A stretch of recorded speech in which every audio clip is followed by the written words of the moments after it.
And we are trying to flip the question on that. We are not asking how many startups can we produce from one island of excellence. Instead, we are trying to ask how many startup founders can we nurture from every village, in every district, across sectors, and from every kind of family. And let me also clarify that the government is not driving this alone. Along the journey, the government is working with industry, academia, investors, and entrepreneurs as equal architects in this journey. And we have to do this because despite our early riser efforts here, the next breakthrough entrepreneur may not even be from this room. She could be a student back in Srikakulam with an amazing idea, or an AI/ML founder who is building his product from a village in Konaseema, somebody that we just came across in social media, or a founder that is trying to bridge a small supply chain gap in Anantapur and waiting to scale up. At RTIH, our mission is to enable the ecosystem to find all these people before they exhaust their energy, time, and interest in trying to find the right ecosystem. To guide us on that today, we have a stellar panel with the best voices from the government, industry, academia, capital, founders, and mass entrepreneurship. With that, it's my absolute honor to call upon our Honorable Minister and Chair for the session, Shri Nara Lokesh Garu, to deliver his keynote address. Over to you, sir.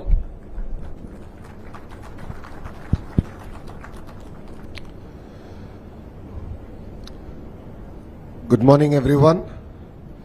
So, first time Vizag visitors, raise your hand. Good. I hope you're getting time to enjoy the city. I think the city has a lot to offer. So thank you, Datri, for doing the context setting, and I would like to thank all the panelists for being here, taking time off your busy schedule. Our former President of India, Abdul Kalam ji, said, you have to dream before your dreams can come true. If you look at it, we have a Chief Minister who's a dreamer. In the 90s, he spoke about one house, one IT professional. Today, he's talking about one house, one entrepreneur. And that is the cornerstone of the activity that we are now trying to do here in Andhra Pradesh. So, under the leadership of all the panelists here and their feedback, we are now looking at a very decentralized approach of nurturing talent, of incubating their ideas, and ensuring that these ideas actually get executed in the field. If you look at it, great companies were never founded in fancy offices. They were founded out of the sheer passion, fire of an entrepreneur who believed that there is a problem in society that they are supposed to solve. And there are quite a few entrepreneurs here who have done that in their journey. This is exactly what we want to harness. We want the industry to guide, nurture, and create a platform for these entrepreneurs to implement their ideas. And as a government, we are focused on matchmaking. So it's about entrepreneurs on one side, it's about the venture capitalists, the private equity players on one side, and then government doing the entire facilitation, even with educational institutions. So this is the core fulcrum of what we're trying to achieve in RTIH. Yes, we've had a 5-year pause, but at times a refresh is a good idea.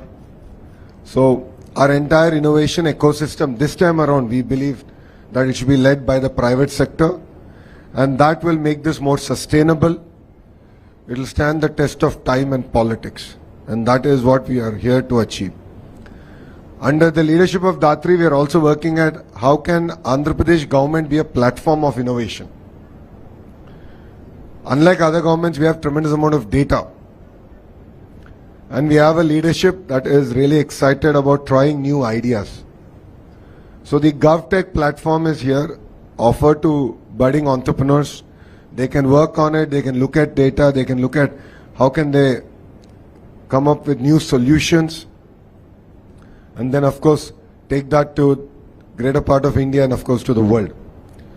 Some ideas that we are now working on is as simple as during floods, how can we deliver relief using drones effectively?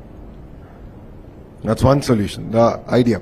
The other idea that we're working on is water management. All of you know that moving irrigation, water through irrigation department is a very expensive process. It's very energy intensive. The idea is how can we use predictive, looking at rainfall, which basin will get how much rainfall in the next 1 month. Based on that, how much water should I move to which basin? So these are very simple ideas, but these are ideas that then entrepreneurs like you can harness and build on it. And we believe that government should play a very important role in terms of enabling the entire ecosystem. I'm looking forward to hearing from entrepreneurs on the dais, to all the funders, partners on the dais, to look at how can we create a more sustainable, private-led ecosystem. Because honestly, if you look at our peers, states that have had head start, they're all private-led ecosystems, and they've done exceptionally well. And I'm sure entrepreneurs here can vouch for it. So I'm looking forward to working with you on one, incubating it, executing on the entire ecosystem, to also giving us feedback on the areas that you would like to see improvement on. So I'm working with partners here, especially with Rajesh here, on looking at how do we reduce the cost of logistics. How do we look at making even a micro entrepreneur a lot more successful? So Rajesh's expertise comes from logistics. And we're taking his input on how can I make a trucker a more successful entrepreneur. So entrepreneurship is a bit glorified with IT alone. I believe that's just one part of the entire equation. There's a lot more that we can do. There's a lot more that we can achieve across board. There's a lot of activity happening with a trucker, with an entrepreneur in food processing. So these are things that are actually very exciting for us as a state. We are looking at how can we make, a person who's an entrepreneur who's making 50,000 rupees a month, make 1 lakh rupees a month. Someone who's making 5 lakh rupees revenue, 50 lakh rupees. I think that's the exciting part, and I believe that's the only way that Andhra Pradesh can move from being a $180 billion economy to a $2.4 trillion economy. So we are really excited to work with entrepreneurs here, and RTIH is ready to work with you, look at even structural reforms as a state. We are willing to look at every law that is there. We're willing to rewrite every law that is there to ensure that you not only have a soft landing, but you actually thrive in this ecosystem. Thank you. Thank you so much, Honorable Minister, for setting that forward-looking roadmap for us. With that, may I now call upon our co-chair for the session and Honorable Minister for MSME, Shri Kondapalli Srinivas Garu, to please deliver his keynote address.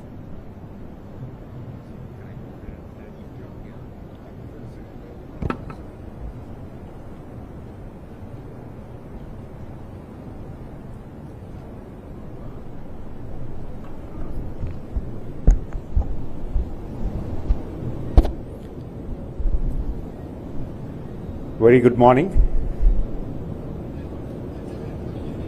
I'm very honored to share the dais with my beloved leader, Sri Nara Lokesh Garu. Very passionate, very energetic, and handful of guidance for young leaders like me. Thank you so much, sir. And also, with due respect, I would like to recognize the panelists as well. Good morning. I only have 5 minutes, but I want to brief about what is the entire concept, how is it being built by Honorable Chief Minister. Honorable Chief Minister believes that Indians do have a lot of vision on the entrepreneurship, because back from Satavahanas, he believed that a lot of import and exports were happening in India. He believes that genetically we have this concept of entrepreneurship in Indians, because he has seen a lot of Indian leaders across the globe. 30 years ago, Honorable Chief Minister believed that IT is going to be the future and Indians should take the profession of IT. But now he believes that we have the global leaders, global connect. He wants to promote entrepreneurship in a big way. He called for a concept of one family, one entrepreneur in a big way. For that, he want to build an ecosystem where every entrepreneur who want to start an entrepreneurship, or and also who is an existing entrepreneur who want to get a support from the government and the industry and the university as well. So for that, he has empaneled RTIH, Ratan Tata Innovation Hub, where every budding entrepreneur and the existing entrepreneur get a good hand-holding system.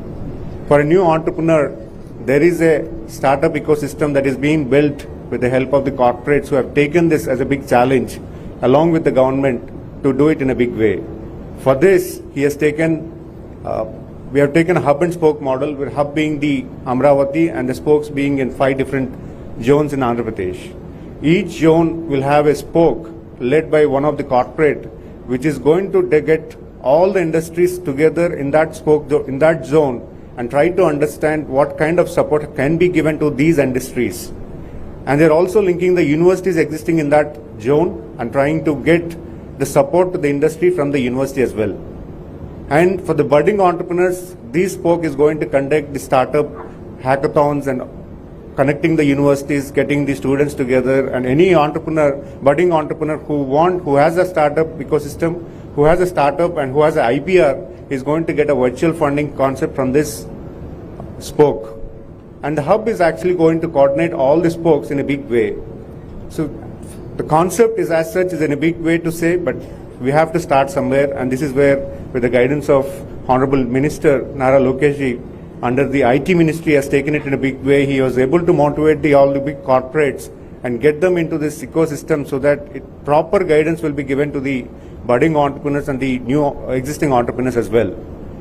And I should clearly say that this ecosystem will really buzz the industry as well, because any problem in the existing industry can be reached here, discussed here, and what is the latest technology can be, what is the problem that can be resolved in that specific to the industry can be discussed and resolved.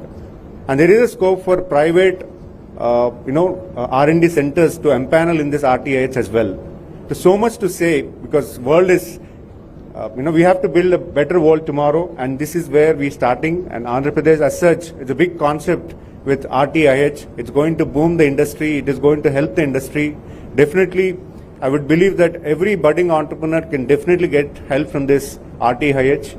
And the whole concept of one family, one entrepreneur, it's not a big, big challenge. It's somewhere we need to start, and this is how we started, under the guidance of Honorable Chief Minister and my Minister Nara Lokesh garu. So definitely, I would like to hear good questions on this, and I'm really hoping that we could answer all of them. Thank you so much. Thank you.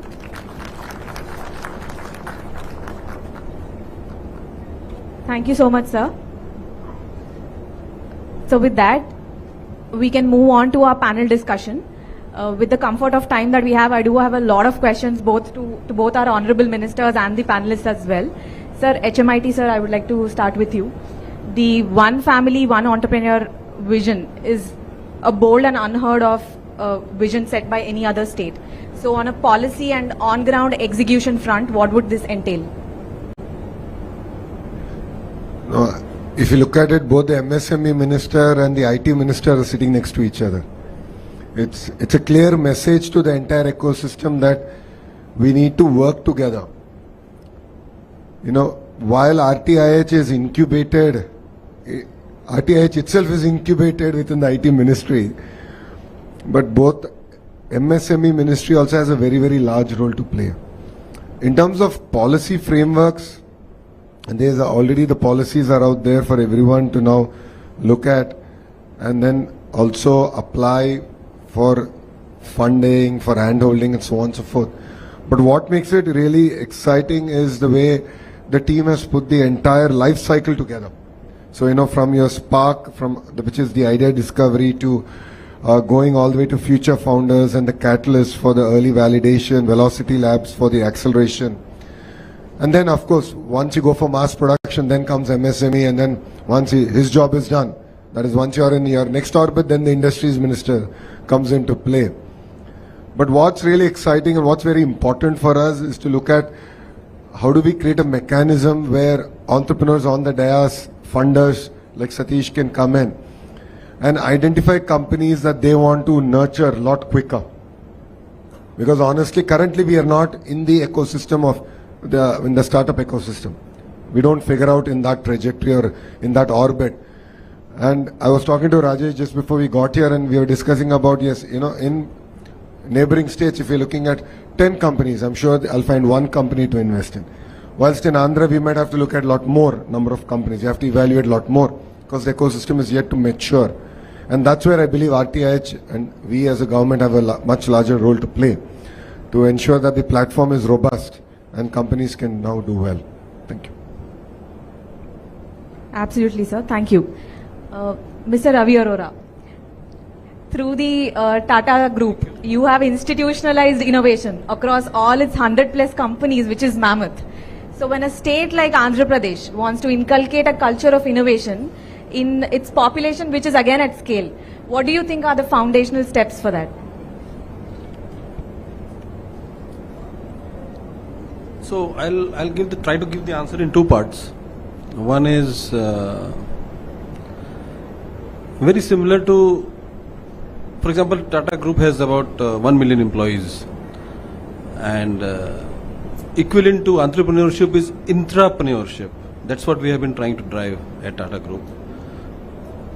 In the last 10 years or so, we have been able to actively involve 150,000 employees across the group companies, Tata companies, who have come forward, do some interesting stuff, take some risks, do some bold experiments, and make presentations to the management. Now, in the whole process, what I feel is a risk. VCs are there for risk capital, but VC's pitch, in my view, is from the startup point of view.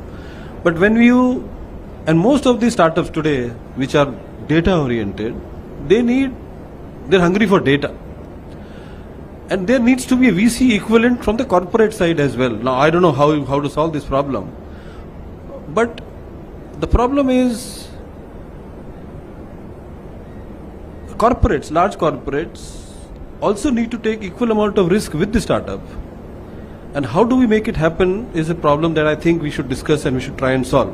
For example, we in Tata Group have an award called Dare to Try, which is given to the team which has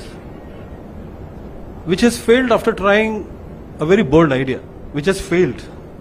And what we give to the team is social capital. We recognize them in front of a crowd.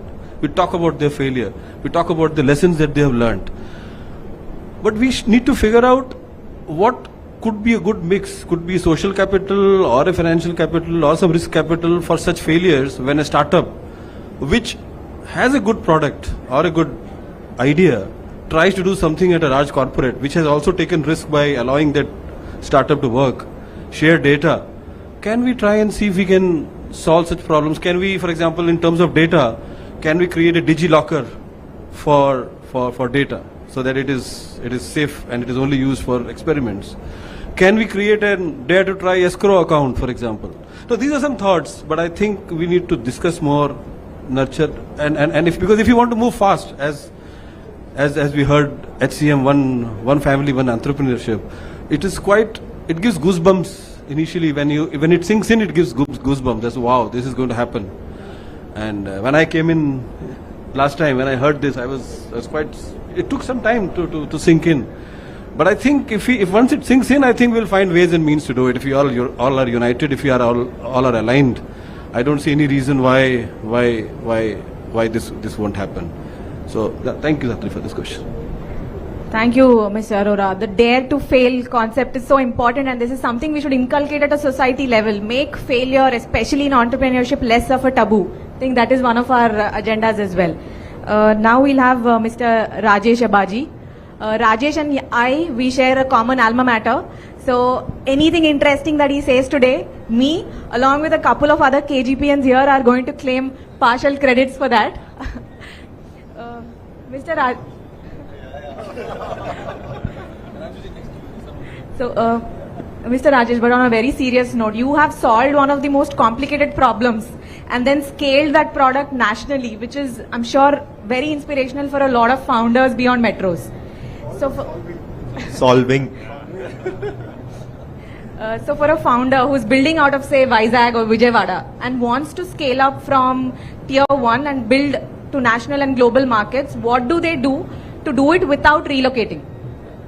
Yeah. See, I think as Lokesh Garu was saying, right? I mean, it's been like 10 years. It's the 11th year we're building Blackbuck, and I was actually working in Guntur for 4 years before I started Blackbuck, and I think this links to the question which you are asking, right? That probably imagining to start up in Guntur is hard because you, like, let's say, most of us, probably, like, my parents, was from an agricultural family background. Like, so by the way, you use the word Srikakulam in your opening talk. I am from Srikakulam. So you're saying that a boy sitting out of Srikakulam, can they imagine? Okay, I'm a boy sat out of Srikakulam and have been able to imagine. So, so what I was trying to say is that, most of us are from either service families or are from, like, agricultural backgrounds in this part of the, Andhra. Right? For us to really imagine how a dhanda runs versus, let's say, when people are from family business backgrounds, it's actually very different. And the next breed of entrepreneurs and the generation of entrepreneurs are actually very much mission-driven entrepreneurs. I have found very, very less percentage of people who say that, they're starting off, just because they want to make money. I think it's always been driven by purpose. And what that does is that that actually creates the next step to be very, very vague. They don't know what is actually the next step. That was, for me, while I was based out of Guntur, right? And the only, simple thing for me was to essentially step out and take a relocation to Bangalore so that I could, like, interact with entrepreneurs there. And this I'm talking 2013-14 ecosystem, where probably you can compare that with, maybe today, Vizag, or, maybe 1-2 years, before that. So, and there were hardly companies which probably would be like $100 million valued, right? And if you're $100 million valued, you're like one of the big boys on the Kormangla street, right?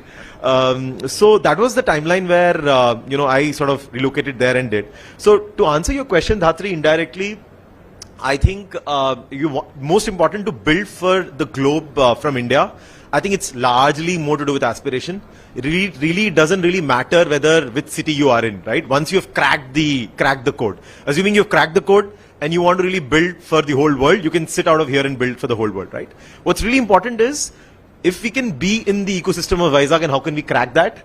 And this is what I tell some people is that Bangalore has been an ecosystem where I never had to take out a flight to sort of, meet an investor. Investors used to essentially fly down. So I think capital is one of the very most important ecosystem enabler which we need to solve, because capital is also a validation for the entrepreneur. Let's say, assuming I'm an entrepreneur, I'm building a problem statement. Now, I drink my own Kool-Aid every day. I think whatever I'm building is the best. The most important test is when you go and tell a person that, hey, I'm building this. Would you like give me, a few lakhs of rupees which I'm going to invest and burn in my company? Are you okay with it? Then the person says no, right? That's when you get to know that, okay, I'm not probably building the right direction. So capital generally is a very strong validator of what you're building. And the second biggest thing, which I think Vizag should probably never ever have any problem with, because, which I think yesterday Honorable CM also was mentioning in his, statement that, globally 1 out of 4 people is IT in Indian, and in IT 1 out of 4 is like Andhrites. And even at Blackbuck, I think 40 to 50% of the people in technology are Andhrites, right? So I think Vizag, you will not have a talent density problem. I think if people you find, would be like far richer, would really want to work from this particular place, I think that's the second biggest sort of enabler. And in these enablers typically are launched onto a platform which I think Andhra is very blessed with, because I think this is probably the first government and the people like you, Lokesh, have spoken to, who understand what is innovation, who understand what does it take to build companies, who understand how to create change. He mentioned one statement in his opening speech: we will change the laws, in line with what entrepreneurship needs, right? It's a very heavy statement to make, and I think if the intent is like that, Vizag has a platform which basically is really, catalyzing and lubricating this entire ecosystem to build out. And I think the parts which I talked about, I think capital, which probably is again a network effects ecosystem, I think that's something which probably can easily be solved by, by the frameworks, by the two people sitting on the right and left to me, right? And yes, so I think I feel, I think the critical mass has to be solved. Maybe we need those, 10 success stories. If that happens, I think, we just start rolling. And I think we'll find ourselves maybe, 4-5 years down the line, things are activated and we are speaking as if, it was a problem of the past. Absolutely. We need those hero startups that will then spawn and set off the ecosystem in AP as well. Now I move on to Mr. Satish Andhra. Sir, you've been one of the most prominent voices of capital in the Telugu states. It's great to have an investor lens here through you. What would you say are the steps we need to do to de-risk a young founder? And when are you moving to Vizag? I think that's the next question I would have.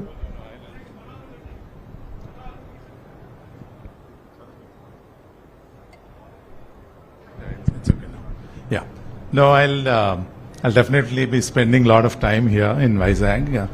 Datri, I'm from Anantapur. I'm glad it's called Anantapuramu now, not Pur.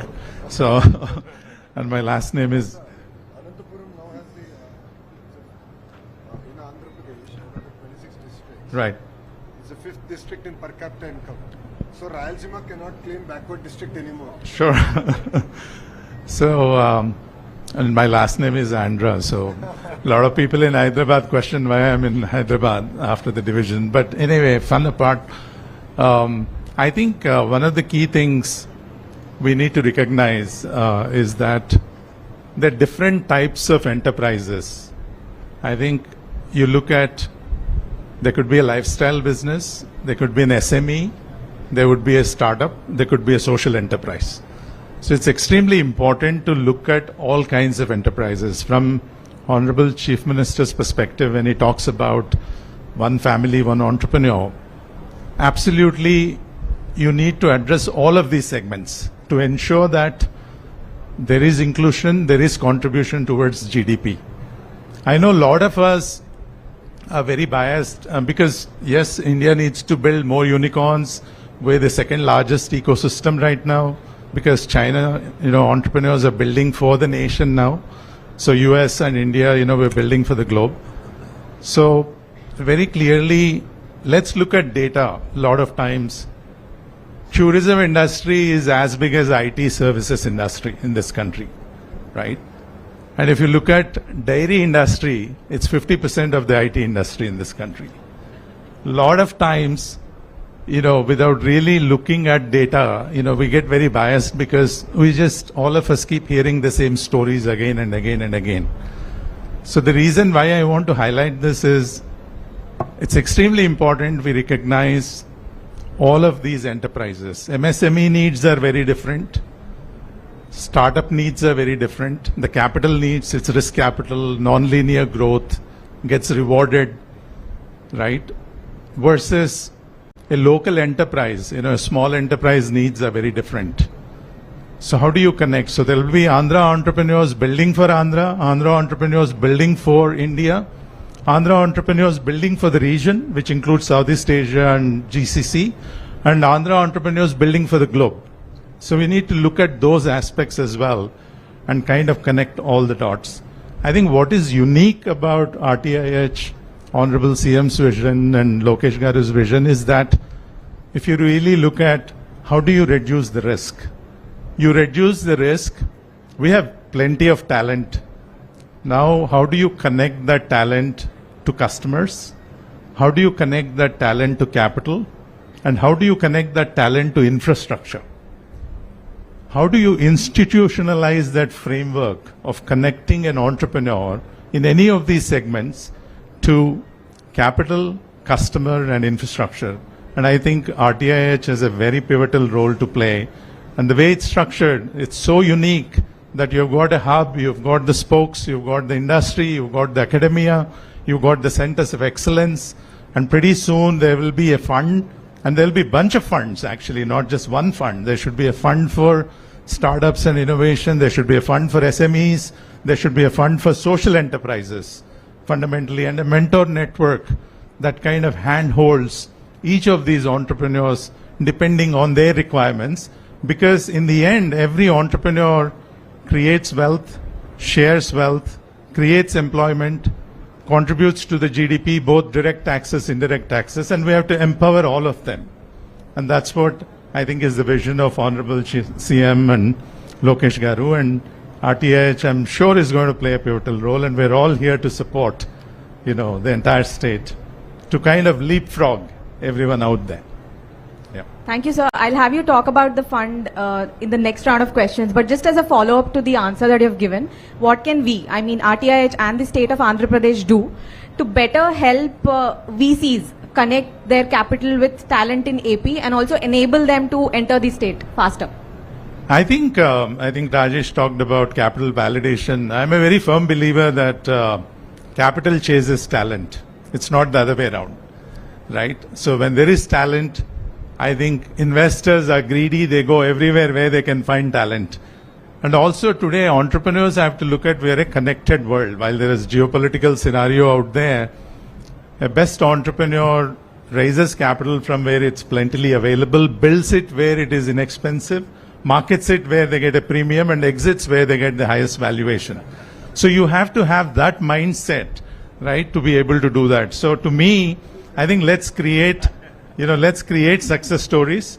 I think you've seen, in Pulala Gopichand Academy, I always take this example, right? Prakash Padukone, not to belittle anyone, all of these are great sportsters. He set it up 30 years ago. Pulala Gopichand, again, Honorable CM played a big role, obviously supporting the ecosystem. 15 years ago or 10 years ago, he set up the academy, and you've got plenty of players in the top rankings of the world, right? Badminton. Success breeds success. When I see someone becoming successful, I get inspired. And then I say, oh, I can do it too, because, someone I see every day is able to do it. Now I will leapfrog because I take that playbook and I go a step further and I can do it even better. So to me, I think let's absolutely find that talent, support that talent, and showcase that talent. You will be obviously saying no to many of the investors because they'll all be calling you. Thank you, sir. That was beautifully put. And a note to my team, please steal the lines. It's a tweet waiting to happen, especially the journey of the entrepreneur that was just articulated. Sir, Honorable MSME Minister, sir, the next question, sir. Andhra Pradesh has been doing really well in the ease of doing business. It's one of the top performers. How do we ensure that the same level of responsiveness is also given to our startups and the smaller MSMEs? It's the right question. In fact, the entire industry has been aligned to to promote entrepreneurship. For that, Honorable Chief Minister wanted to dedicate an officer at the grassroots level and empanel him and support him in a very big way that, a proper hand-holding system gives to the entrepreneur as well. So we're engaging one officer at every RTIH who is going to collaborate with all the officers at the zonal level, at the district level, and the district level also will have IPOs across each constituency, so that every entrepreneur who want to start something, they're connected to RTIH as well. So that's a very big way to go, but definitely we want to promote entrepreneurship. Honorable Chief Minister's vision for 2047 wants every family should have one entrepreneur who could really prosper the village, his place, and the country as well. Being second highest populated country in this world, we are the biggest consumers in the world, and we can produce for our own needs, and we can also produce for the global needs as well. Honorable Chief Minister believes that if we could establish the ecosystem, definitely India could prosper, and definitely every family could prosper. So that is how the Honorable Chief Minister has been guiding us. Proper ecosystem has to be established, and the department is going to realign ourselves in a way that it could really help the industry as well. Thank you. Thank you, sir. Professor Ramesh Loganathan, I think you're one of the voices that's worked both in the industry and academia, and which is why we have that much more of an amplification effect from you. So, sir, what can we do to change the mindset of students in universities from a placement first mindset to innovation first mindset? That's a very, very hard problem in the sense that I think it's the education system, right? And as a society, we are the one that nurture that system. our coaching-based system. So I think we zap any creative juices left in the kids, right, from 9th onwards till 12th. So unfortunately, engineering colleges and other colleges, we get the students, I don't think we make it worse, but we don't make it better either. So it's first thing is to see how can we create more exposure. We don't, if you look at it, like when I see any of the, especially students, when they come out with ideas and such, by and large, it's around maybe e-commerce or education, right? Very, very, because their world is so limited, their exposure. They only think of problems in that. That's one big, so I think we need to increase the exposure. It's not an easy problem to solve, but that's one, I think we need to increase the exposure. Inspiration, I mean, can we, like Satish rightly said, success breeds success. Can we showcase local successes, right? And so that they believe it's possible. If somebody from a neighboring town or has done it, they believe it's possible. So I think the inspiration is something that's very important. We did this, I mean, I know Lokesh Garu said things paused for 5 years, but before that, when we were trying the FinTech Valley, we did try to create a culture of trying to, I mean, hackathons. I'm not a big believer in student startups, right? I mean, students should study and they should graduate. But the inspiration should come there. Ideas, thinking about it, like just doing a hackathon to think about a problem to solve. Think about customers and, right? I think we need to create those, more and more of those fora where they get to experiment a little bit with ideas and like it may not become a startup, but that's okay. But they start to think. Today, it's a very job-based as an end outcome, but otherwise their day-to-day life is exam-based. They're just preparing for an exam and they hope that the good marks, good grades will get them a good job. And they think life is set. Life is not set, right? There's a lot more to life than that. I think we need to make them experience and that we need to create this in a good way. I mean, like connect them to markets. Many hackathons happen, but there it's more about just building something, writing some code. Can we create hackathons where they think about customers and problems, users and problems, and try to solve that? I think that at scale, I think the framework that RTIH is creating in the hub and spoke model is a good framework to devise something at the central level and roll it out all the way up to like maybe even a district level and have hackathons that roll up to a state level. But doing it in a way that's very user, customer, problem focused is very important. I feel that alone can bring about change in mindset, and that change in mindset is the starting point. Thank you, sir. At RTIH, we're really excited to launch something we're calling InnoTribe, which essentially is going to be an RTIH accredited network of entrepreneurship cells across Andhra Pradesh. And through that, we aim to democratize the aspiration of entrepreneurship in itself and also ensure that student innovators find that pipeline to enter the startup system. Gatri, one interjection. Lokesh, you generally do things with speed. I have one small idea when Professor Ramesh was speaking. A lot of institutes and schools, they are very delayed at helping students decide whether they want to take placements in their final year, because they generally stumble upon an idea by third, fourth year. And my own alma mater has implemented this very recently. That and this was there in all Ivy Leagues. Obviously, it's there in IIT Bombay, it's there in BITS. You can defer your placements in fourth year, start off. And if the fear of failure, like let's say if you fail, if nothing works out, you want to pick up a job, you can actually within 2 years come back and sit back again in placements. So this is something in Andhra, like you can look at doing it with speed. You create a safety net, and then because in Kharagpur, I mean, lot of us, lot of kids, like lot of friends wanted to, but then it's like that pressure of, okay, our parents thought that this kid will graduate, get a job and support family, and then, now I don't even have a job, right? So that one safety net you can create from like day one. That was a really good suggestion, Mr. Rajesh. Mr. Madan Patki, you worked at grassroots and then you also scaled up enterprises from grassroots, which is where it really matters. So for you, it's well known that grassroots innovators are great at Jugaad.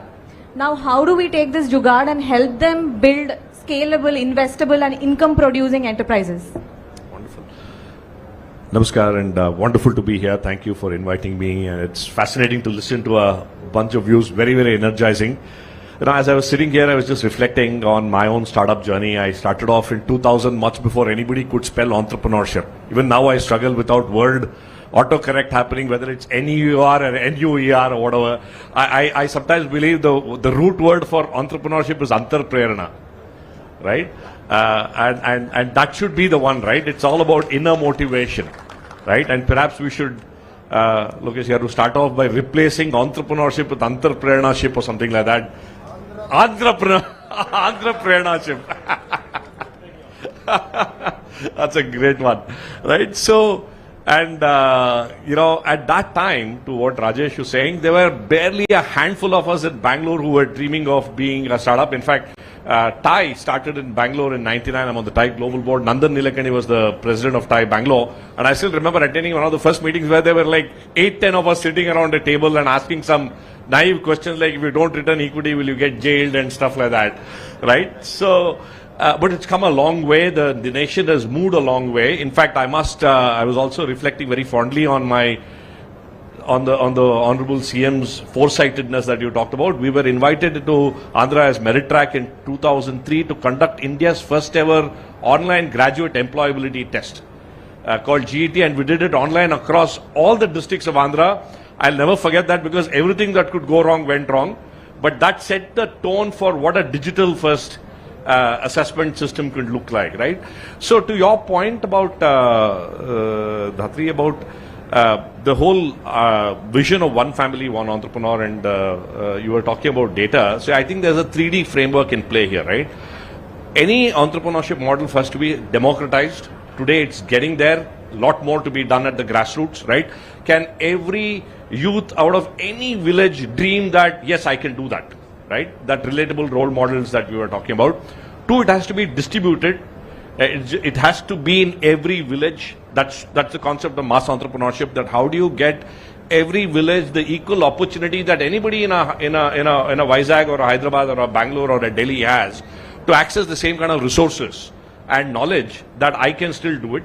And 3rd, it has to be digital. In the world of AI, the world is really the market, and I think we are at an inflection point of the same 2000s when you can really reimagine everything with the power of AI, and that's the power of the moment now. I think every big idea has a tipping point, and I can really see the tipping point. We're getting to the tipping point of the ecosystem that we're seeing in Andhra and places like Vizag. From the aspect of taking grassroots ideas and building it up, again, just summarizing some of the things that we said, there are 3 things at play. One is the seed. How do you make every young person right from school to start think about entrepreneurship and entrepreneurial thinking? Now, whether one becomes an entrepreneur or not is a moot point, but entrepreneurial thinking is a critical 21st century skill, right? So how do we embed that seed in every individual's mind that, yes, I can think entrepreneurially, I can think jugaad, I can think of solving problems, right? The beauty about India is there are problems everywhere, right? Every problem is an opportunity in disguise, and if you can capture those problem statements to turn into opportunities, we're sitting on multi-billion-dollar opportunities, right? Second is, what is the soil, which is where RTIH comes into play, right? How do we make the soil fertile enough for that seed to sprout? It could be academic institutions helping with incubation, it could be local capital available, it could be banks willing to go the extra mile to say, yes, I'll lend to you, right? It could be local relatable role models which says, if this joker can do it, why can't somebody else? Which is what happens in entrepreneurial ecosystems. And the last part of it is climate, which is where, Lokesh Garu, you were talking about, sir, is that how do you create an environment of policy that is supportive of the entire seed and soil, right? How do we make sure that access to capital is easy? How do we make sure that ease of doing business, I think, which is a big deal. In fact, at GAME, we had helped one state decriminalize 1,100 issues around in the policy which can imprison an entrepreneur, and we brought it down to some 170, right? So we need to do all of that so that entrepreneurs can go out there, bat on the front foot and say, listen, I can hit every ball for a 6, right? That is the kind of confidence that we need to do. So we need to make sure that there's an orchestra of seed, soil and climate.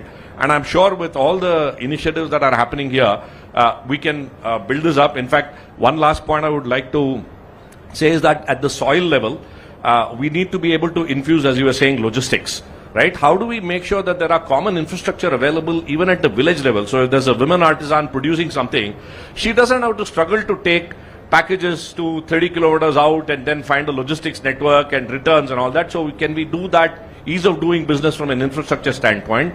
Lastly, I know we haven't talked much about the two-letter AI word, which I believe is also all-inclusive. So I believe that India needs not more of Gen AI, but we need more of Jan AI. That we need to be able to take AI to the masses.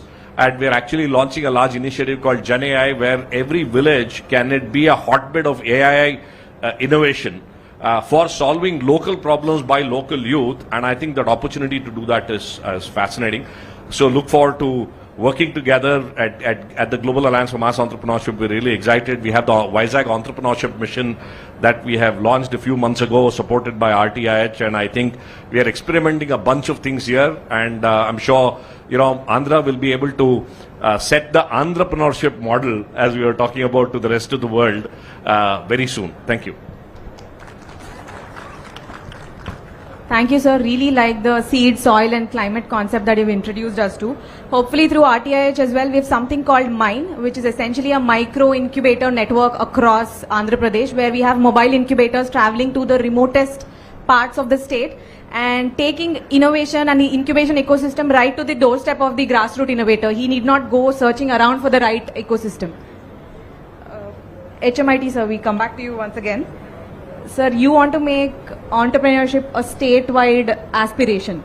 So how can we ensure that cohorts like women, rural entrepreneurs, MSMEs, students, the mission reaches all of them?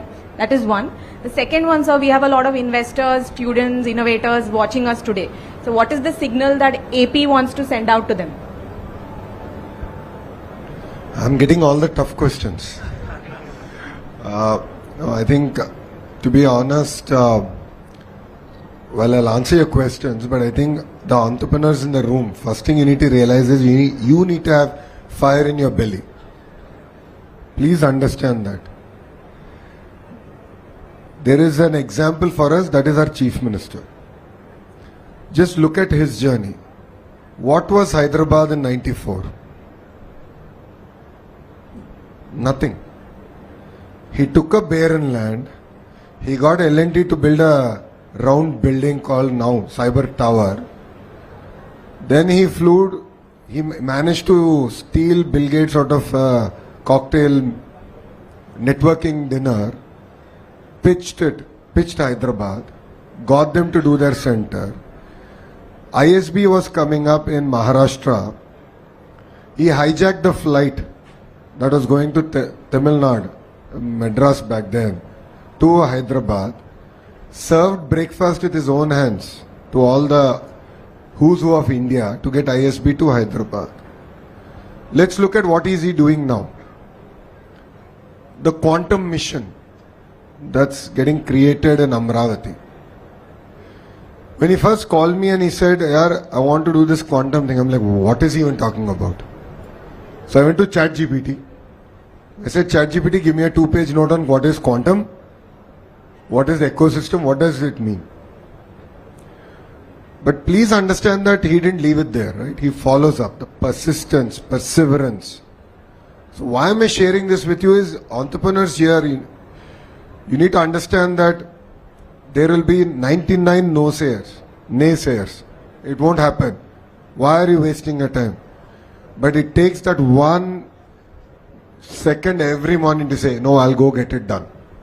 And I'm sure Rajesh will agree with me on this. I'm sure, family members themselves are like, నీకు ఎందుకు రాబోయ్ అన్నీ నువ్వు హాయిగా ఉద్యోగం తీసుకొని నీకు మంచి డబ్బులు వస్తాయి కానీ ఐఐటీకి ఎందుకు పంపించారు డబ్బులు దండగా నీ పైన these are the questions that we get asked.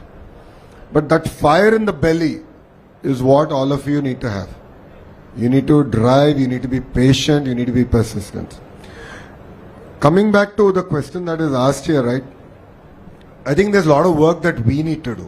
So, as Datri is heading RTIH as in 2 young ministers, relatively young, I have a lot more grey beard, but relatively young ministers, we have to look very inward looking.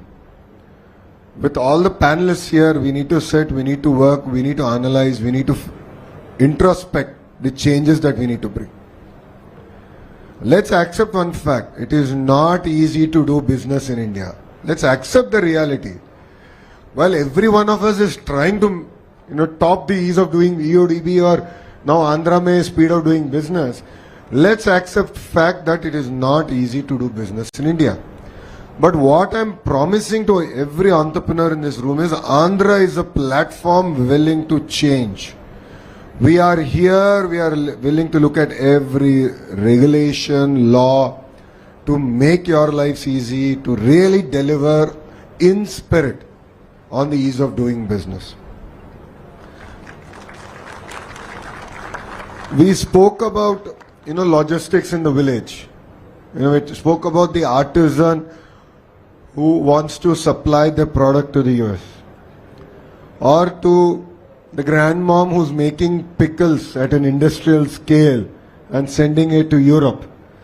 Or the households making tapes from Kaja and trying to send it all the way to Southeast Asia or even to Australia.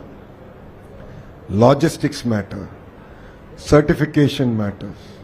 So this is where the entire ecosystem sort of comes together. And that's exactly what I'm looking forward to working with, all the leaders here. Because you've gone through it, right? You've been through it. You understand. The wealth of knowledge that's here on this dais is not there in the big fives, with all due respect to them. Because you've tried, you've tested, you failed fast, you've sprung up again, you've run. Satish has incubated so many amazing companies. I'm very envious in the way he's done it. So there's a lot that, the companies can come and give us input on. And that's exactly what we want to do here. And that's the only way, as you rightly said, the rural, someone who's made a simple, tasty sweet. That's a big business in India. 1.6 billion people.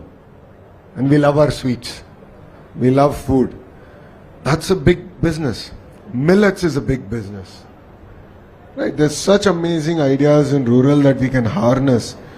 But this is where I think it's very easy to say that we'll look at everything, we'll evaluate everything, we'll fund everything. But practically speaking, it's impossible to scale at that level.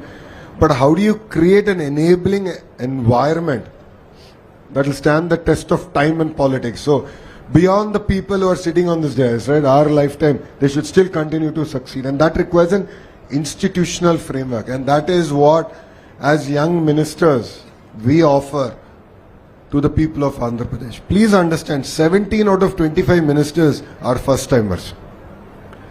So what we bring is raw energy, passion to change things.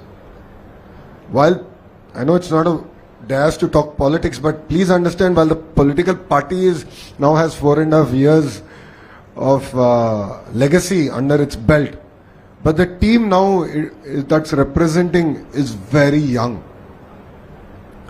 The last part I would like to add is the capacity building that we're working at a governance framework.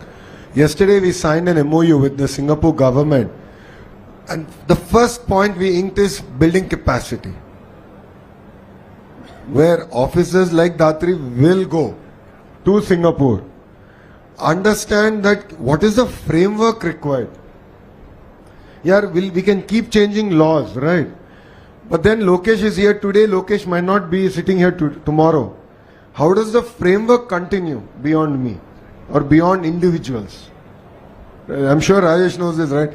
When you started your company, it was all about you and you, right? Everything would come to you, but then you'd bring in systems, processes, frameworks. That's exactly what states need. And only then will we thrive. And that has been the cornerstone of what we want to achieve in this term. As you will hear that we'll do, there's this startup, there's that land given, this is there, that's great. But what's beyond us? The frameworks. The state should continue to thrive. The state should continue to accelerate towards the $2.4 trillion economy. Only then the Vikasit Bharat mission can be delivered. Thank you. Thank you so much for articulating that, sir. Mr. Arora. It's not tweet ready, So it is. Everyone is tweet ready, I'm not tweet ready. This was note to team again. So, Mr. Arora, sir, we keep saying that corporates are the partners that we have at RTIH are our real strength. How do we ensure that? What are we doing to ensure that corporates are co-builders in this journey with RTIH?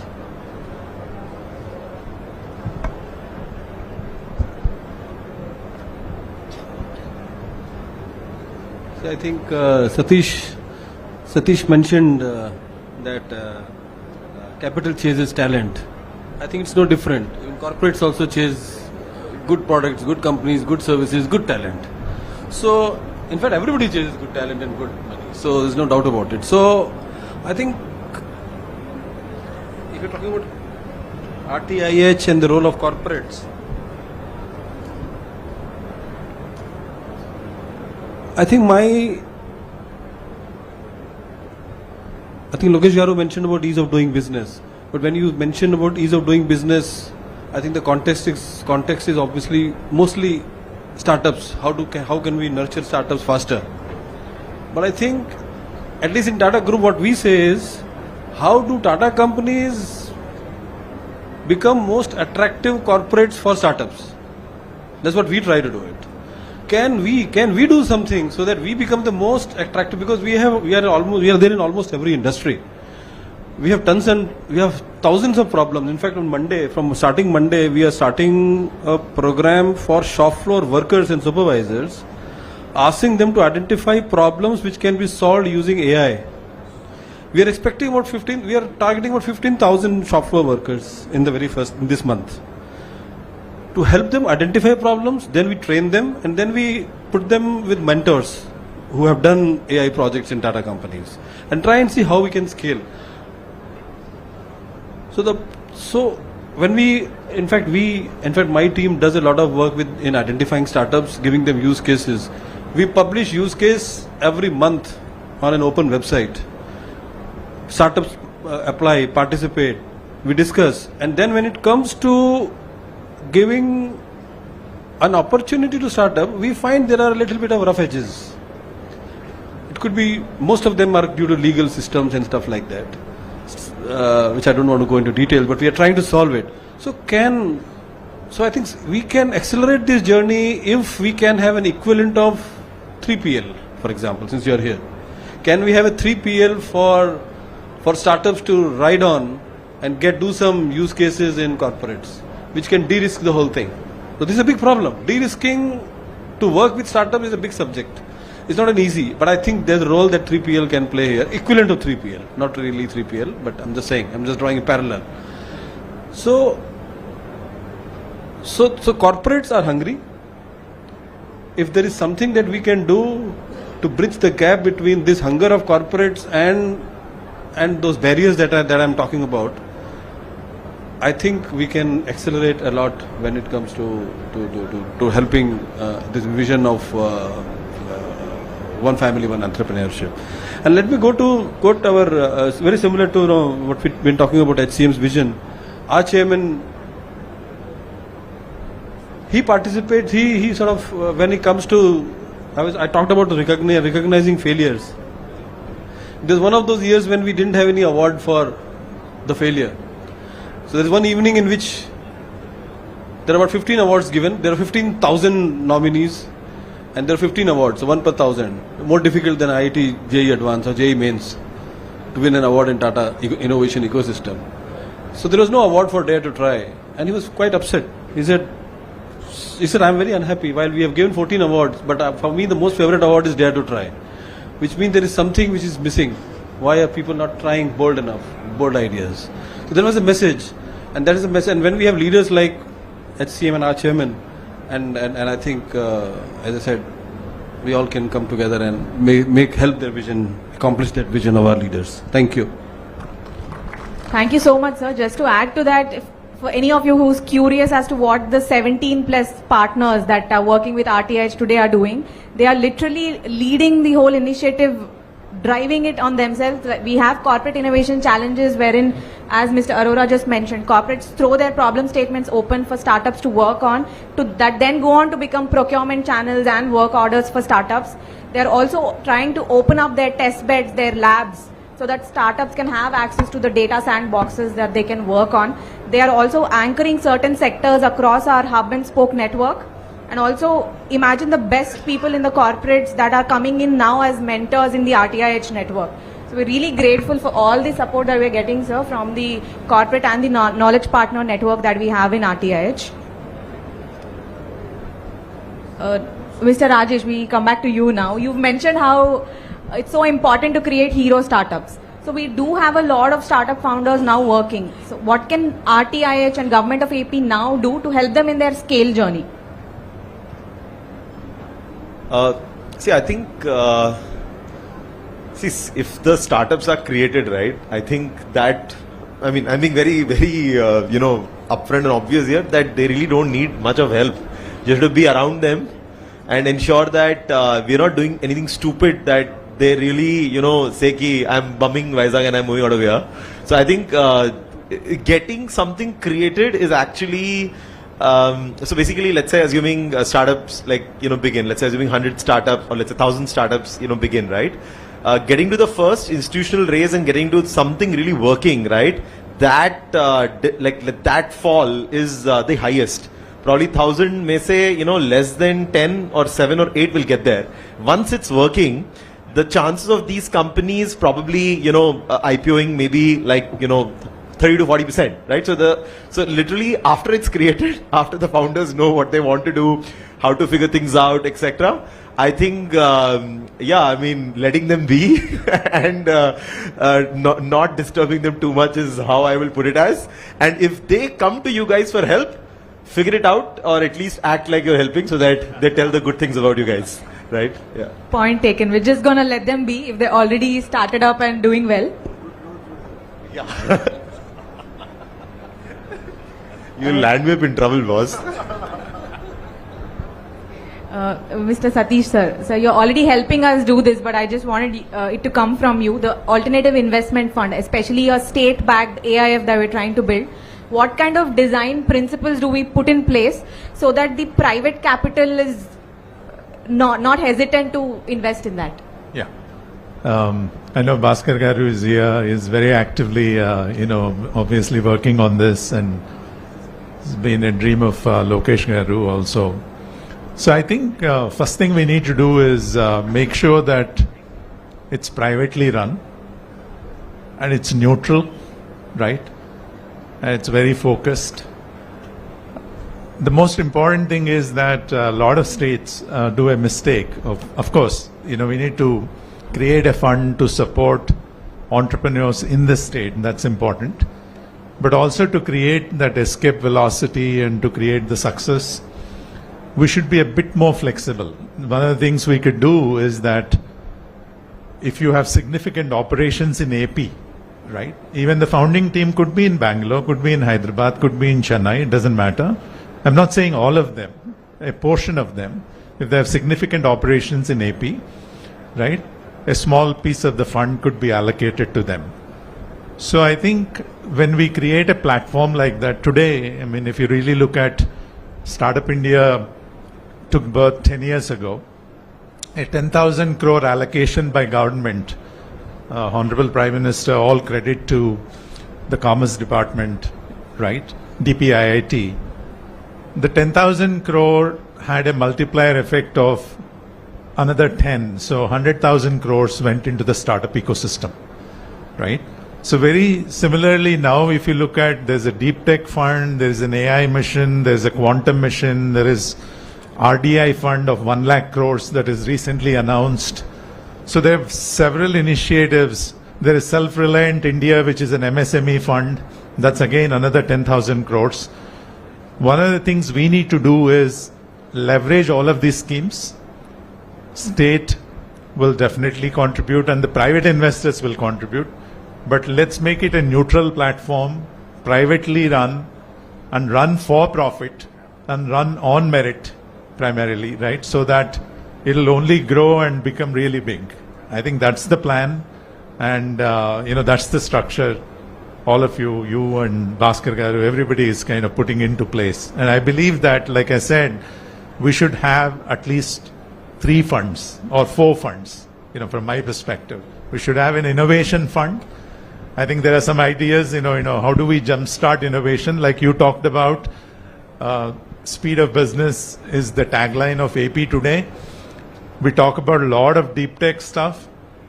We have fundamental problems in this country about deep tech, and you talked about it, ease of doing business. Today you can't import chips. You got to go to Singapore, you got to go to Taiwan to get the chips, primarily, right? In China, in certain areas, if you do phase 1 trials of biotech, you are allowed to commercialize that as long as you pass through the safety test. In India, you have to wait for several years to get through phase 2 trials, which is phase 1 is safety, phase 2 is clinical efficiency. So there are certain things, certain knobs that we can turn, right? Very similar to what was done in STPI. Very similar to what is being done in GIFT today. GIFT is outside of the purview of SEBI and RBI. That is to fast track. I think as a state, we have certain levers to kind of create. So we should have an innovation fund. We should have an MSME fund. We should have a social fund.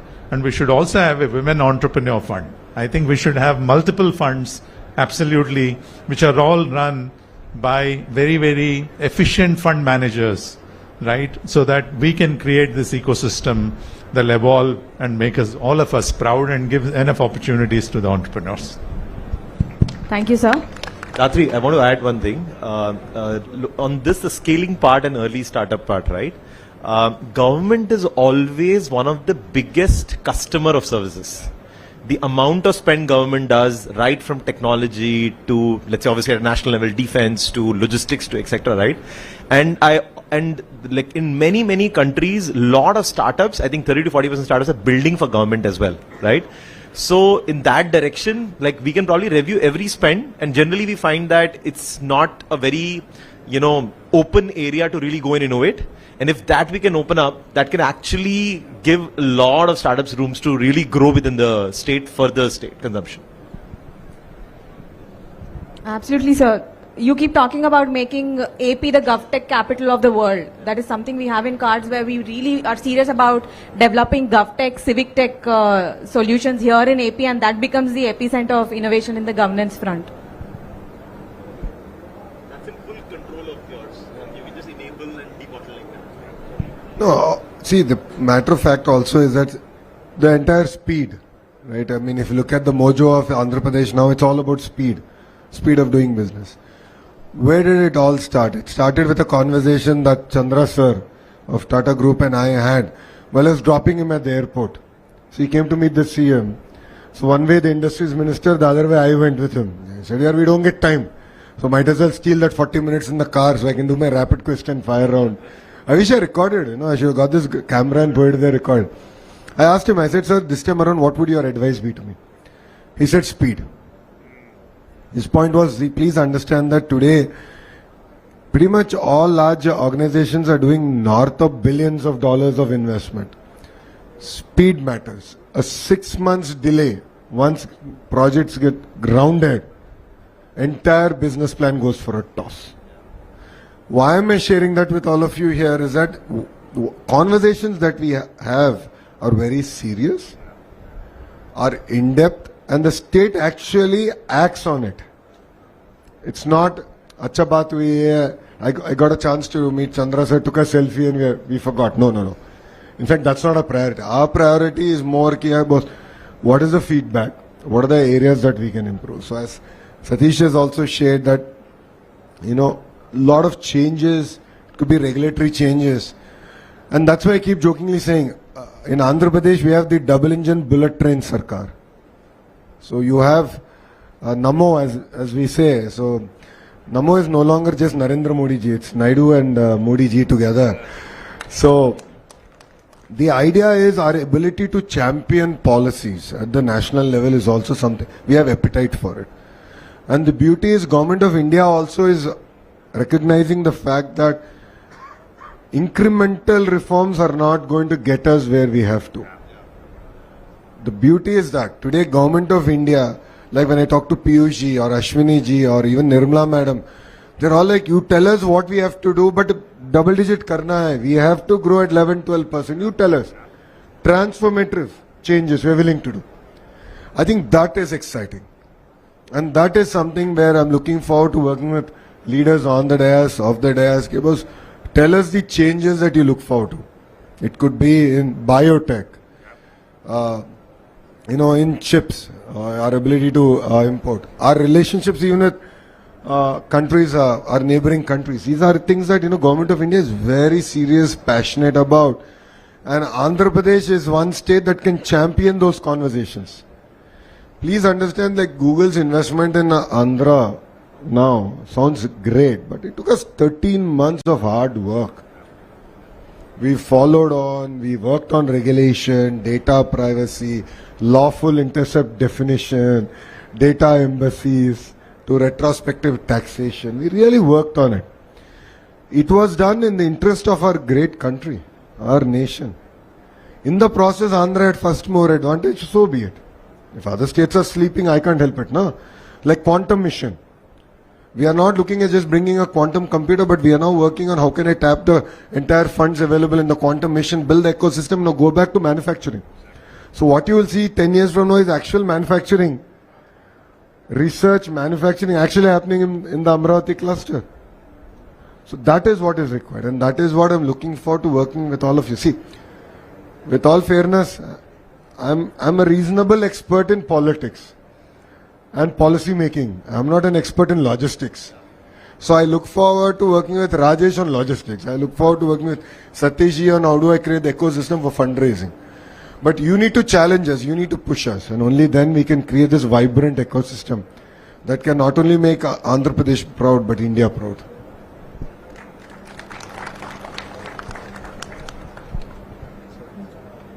Honorable Minister for MSME, sir. Sir, for OFOE, one family, one entrepreneur vision, we really need to bank on our regional strengths and economies of scale.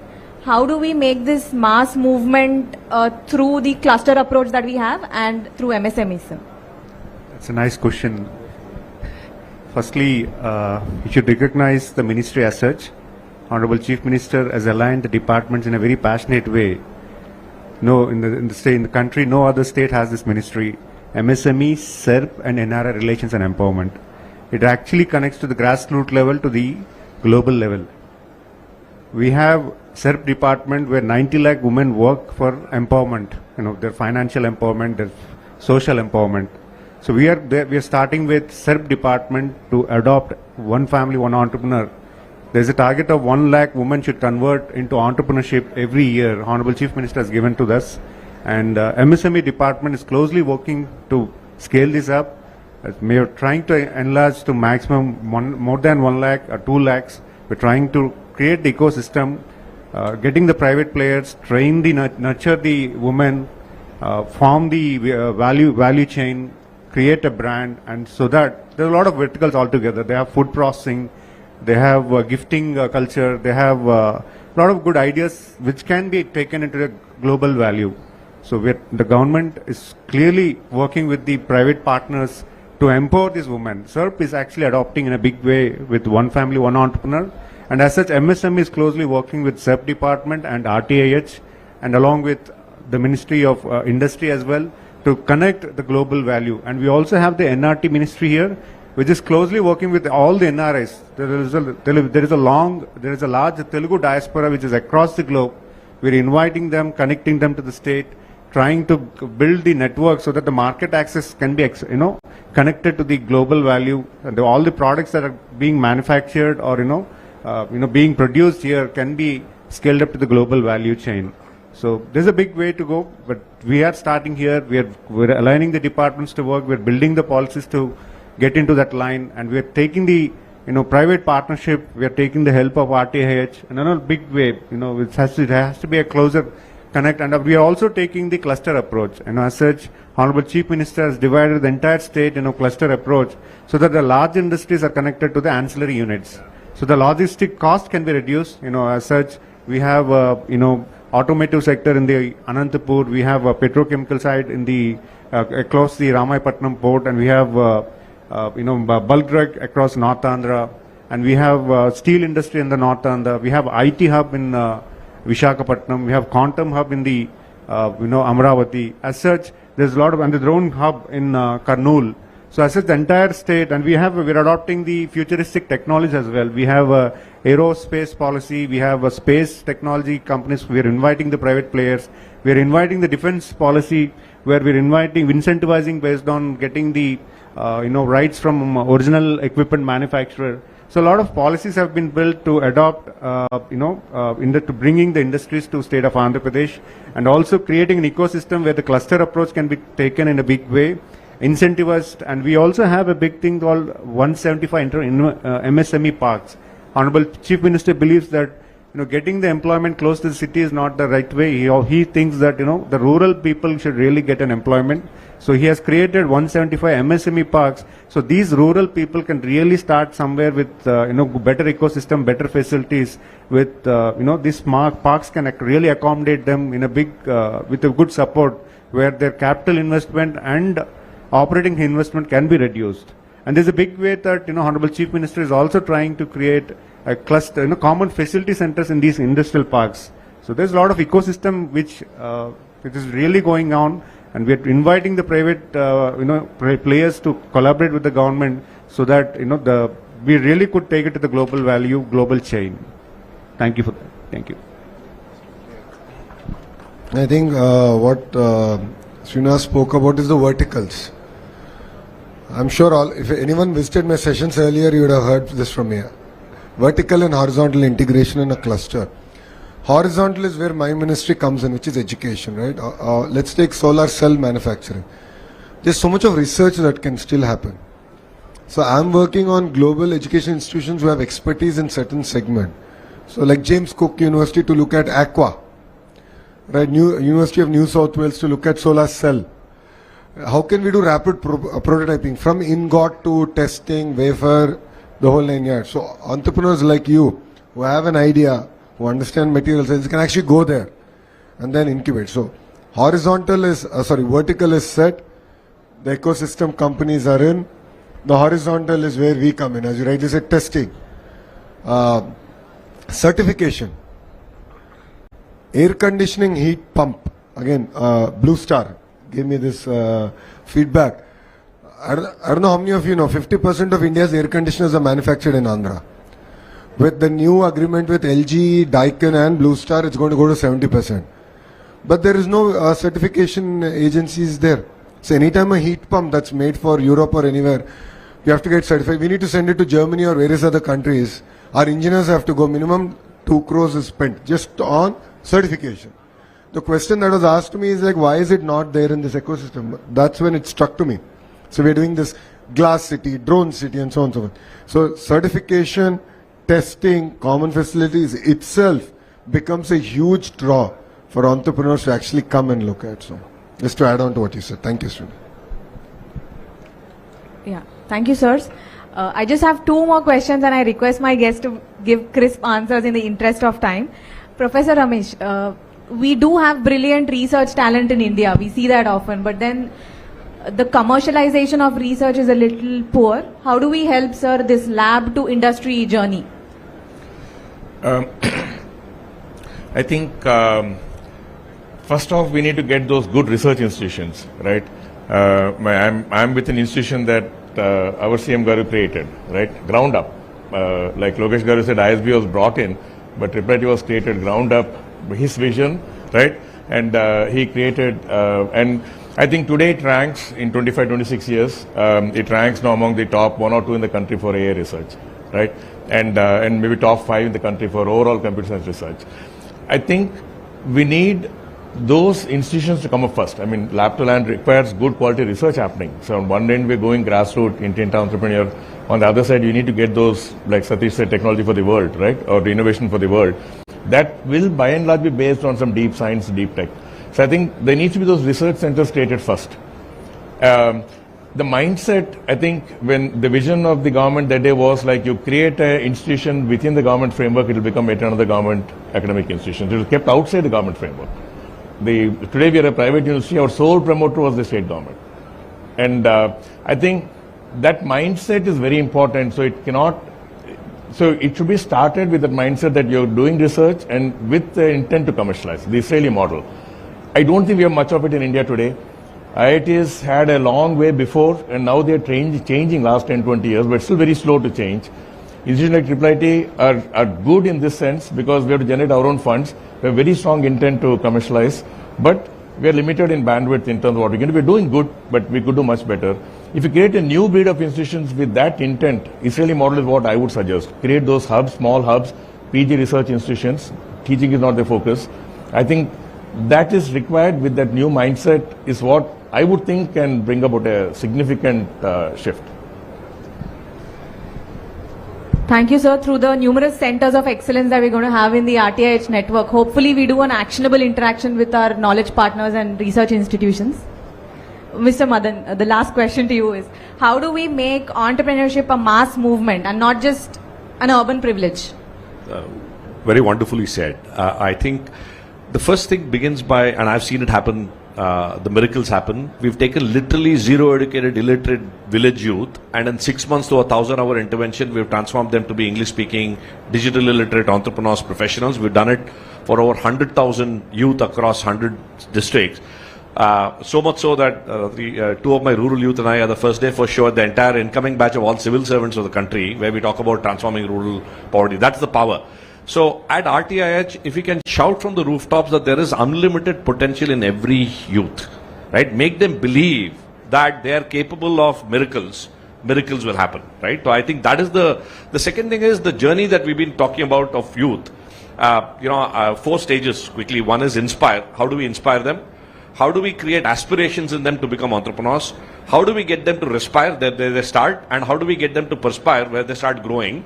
If we can speed up this journey of inspire, aspire, respire, perspire through RTIH and get as many people to experience that journey through a pyramid, the speed, Lokesh Garu, that you're talking about, if we can hit that and we fail fast, fail forward, it'll inspire people to say this is all doable. And that's what we need, right? I'm a big lover, and I'll end with that of the movie Kung Fu Panda, right? How a common panda can become a Kung Fu warrior is all by belief and by the ecosystem around shouting and celebrating successes. And I think RTIH is ideally positioned to make that happen, and it will happen. That's the belief that maybe we'll leave this panel with. Thank you. Thank you so much. This conversation was so rich that maybe I'm biased, but I feel like there should be a part 2 just for RTIH, or we should probably make a mini series out of this conversation. I know, sir. So on that note, they say that all good things must end, especially a time-bound panel session. I think I'm here being urged to end this. So on that note, thank you so much to our honorable ministers. Sir, you both have set the vision for innovation that now gives us the mandate and the momentum that we need. Thank you so much to my distinguished panelists. All of your inputs were really honest, actionable and thought-provoking, and we're going to make sure to take it forward. A big thank you to all the entrepreneurs that are attending today. You are the reason why this ecosystem exists and why there's an urgency for us to build it as well. A huge thank you to the audience who've been standing for over an hour to listen to the panel discussion. It's really great to see this. And my sincere gratitude to CII for enabling this pivotal discussion to happen and for your continued support to the state of Andhra Pradesh. Thanks a lot. Over to you, ma'am.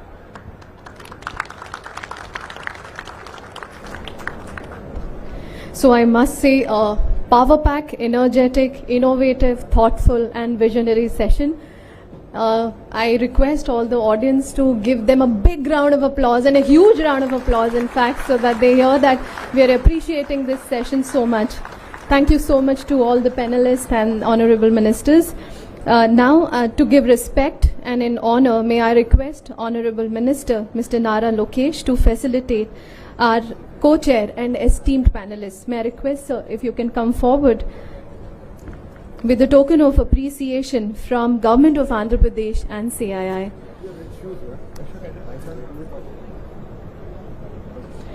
Honorable Minister of MSME, Shri Kondapalli Srinivas Garu.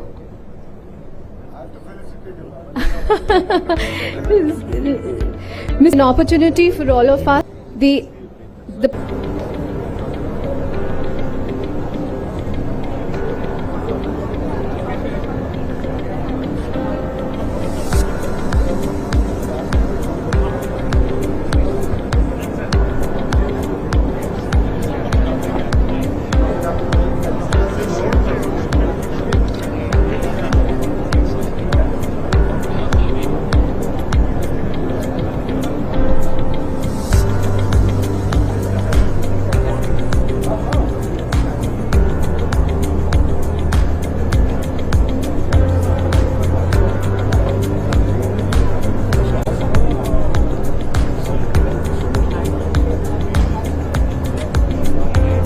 absolutely, which are all run by very, very efficient fund managers, right? So that we can create this ecosystem that will evolve and make us, all of us, proud and give enough opportunities to the entrepreneurs. Thank you, sir. Ratri, I want to add one thing. On this, the scaling part and early startup part, right? Government is always one of the biggest customer of services. The amount of spend government does, right from technology to, let's say, obviously at a national level, defense to logistics to etc. Right? And like in many countries, lot of startups, I think 30 to 40% startups are building for government as well, right? So in that direction, like we can probably review every spend, and generally we find that it's not a very, open area to really go and innovate. And if that we can open up, that can actually give a lot of startups rooms to really grow within the state for the state consumption. Absolutely, sir. You keep talking about making AP the GovTech capital of the world. That is something we have in cards, where we really are serious about developing GovTech, civic tech solutions here in AP, and that becomes the epicenter of innovation in the governance front. That's in full control of yours, and you can just enable and debottleneck that. No, see, the matter of fact also is that the entire speed, right? I mean, if you look at the mojo of Andhra Pradesh now, it's all about speed of doing business. Where did it all start? It started with a conversation that Chandra sir of Tata Group and I had while I was dropping him at the airport. So he came to meet the CM. So one way the industries minister, the other way I went with him. I said, "Yeah, we don't get time. So might as well steal that 40 minutes in the car so I can do my rapid question fire round." I wish I recorded, I should have got this camera and put it there record. I asked him, I said, "Sir, this time around, what would your advice be to me?" He said, "Speed." His point was, please understand that today, pretty much all large organizations are doing north of billions of dollars of investment.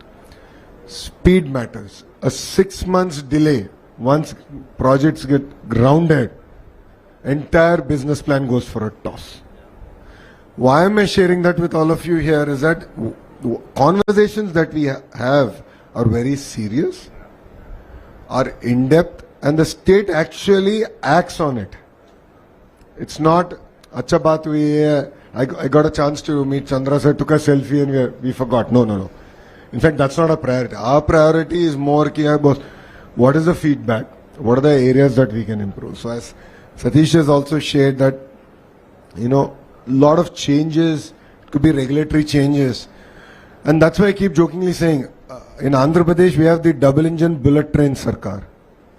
So you have Namo, as we say. So Namo is no longer just Narendra Modi ji, it's Naidu and Modi ji together. So the idea is our ability to champion policies at the national level is also something, we have appetite for it. And the beauty is Government of India also is recognizing the fact that incremental reforms are not going to get us where we have to. The beauty is that today Government of India, like when I talk to Piyush ji or Ashwini ji or even Nirmala madam, they're all like, "You tell us what we have to do, but double digit karna hai. We have to grow at 11-12%. You tell us." Transformative changes we're willing to do. I think that is exciting. And that is something where I'm looking forward to working with leaders on the dais, off the dais. Because tell us the changes that you look forward to.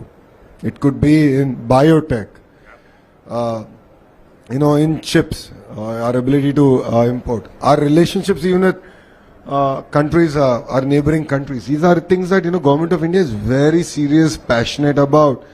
And Andhra Pradesh is one state that can champion those conversations. Please understand that Google's investment in Andhra now sounds great, but it took us 13 months of hard work. We followed on, we worked on regulation, data privacy, lawful intercept definition, data embassies, to retrospective taxation. We really worked on it. It was done in the interest of our great country, our nation. In the process, Andhra had first mover advantage, so be it. If other states are sleeping, I can't help it, no? Like quantum mission. We are not looking at just bringing a quantum computer, but we are now working on how can I tap the entire funds available in the quantum mission, build the ecosystem, now go back to manufacturing. So what you will see 10 years from now is actual manufacturing research, manufacturing actually happening in the Amravati cluster. So that is what is required, and that is what I'm looking forward to working with all of you. See, with all fairness, I'm a reasonable expert in politics and policy making. I'm not an expert in logistics. So I look forward to working with Rajesh on logistics. I look forward to working with Satish on how do I create the ecosystem for fundraising. But you need to challenge us, you need to push us, and only then we can create this vibrant ecosystem that can not only make Andhra Pradesh proud, but India proud.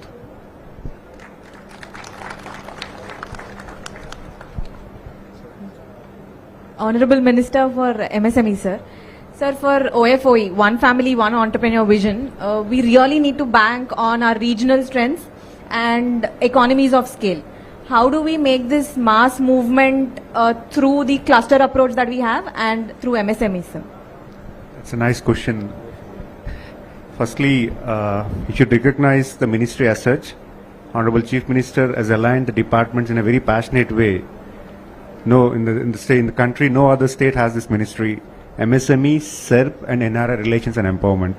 It actually connects to the grassroots level to the global level. We have SERP department where 90 lakh women work for empowerment, their financial empowerment, their social empowerment. So we are starting with SERP department to adopt one family, one entrepreneur.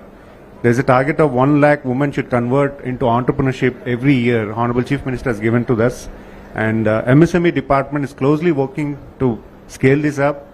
We are trying to enlarge to maximum more than 1 lakh or 2 lakhs. We're trying to create the ecosystem, getting the private players, train the nurture the women, form the value chain, create a brand, and so that there are a lot of verticals altogether. They have food processing, they have gifting culture, they have a lot of good ideas which can be taken into a global value. So the government is clearly working with the private partners to empower these women. SERP is actually adopting in a big way with one family, one entrepreneur. And as such, MSME is closely working with SERP department and RTIH and along with the Ministry of Industry as well to connect the global value. And we also have the NRT ministry here, which is closely working with all the NRIs. There is a large Telugu diaspora which is across the globe. We're inviting them, connecting them to the state, trying to build the network so that the market access can be, connected to the global value. And all the products that are being manufactured or, being produced here can be scaled up to the global value chain. So there's a big way to go, but we are starting here.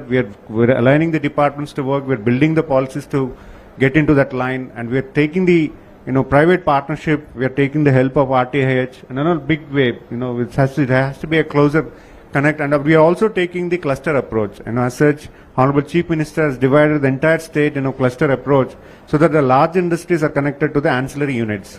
So the logistic cost can be reduced. As such, we have automotive sector in the Anantapur, we have a petrochemical side in the across the Ramayapatnam port, and we have bulk drug across North Andhra.